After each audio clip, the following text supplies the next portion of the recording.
Đừng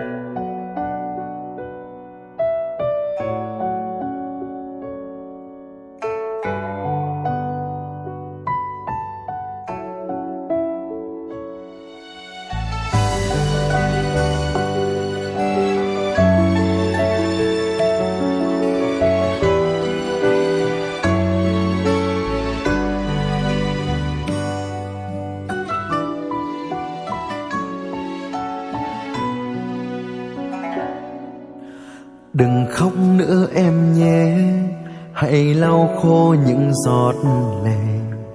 Phải rời xa anh em mới được hạnh phúc.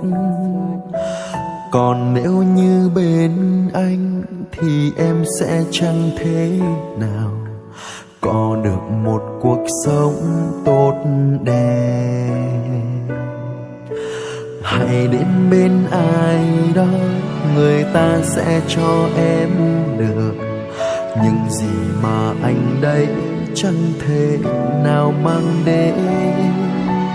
Vì tương lai của em nên giờ anh sẽ phải chấp nhận mang nỗi buồn ấy giấu chôn vào lòng. Mưa ơi xin đừng rơi trên lối ấy em về, để những nước mắt của em sẽ không theo màn mưa, để những kỷ niệm xưa chỉ là quá khứ đã ngủ vùi.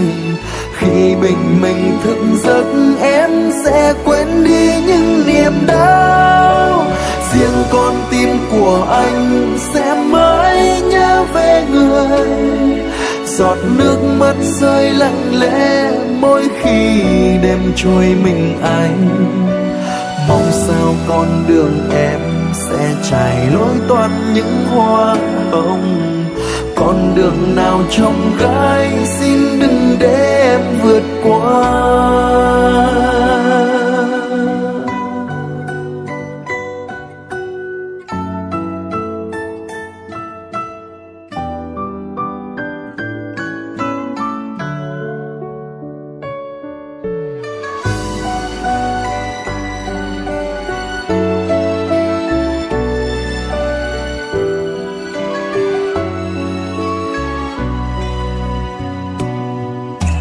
Hãy đến bên ai đó, người ta sẽ cho em được những gì mà anh đây chẳng thể nào mang đến.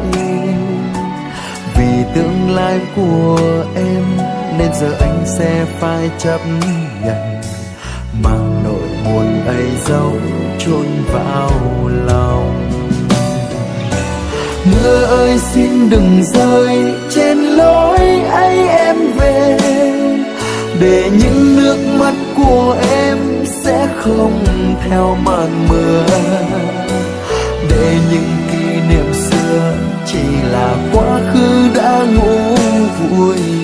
Khi bình minh thức giấc em sẽ quên đi những niềm đau, riêng con tim của anh sẽ mãi nhớ về người.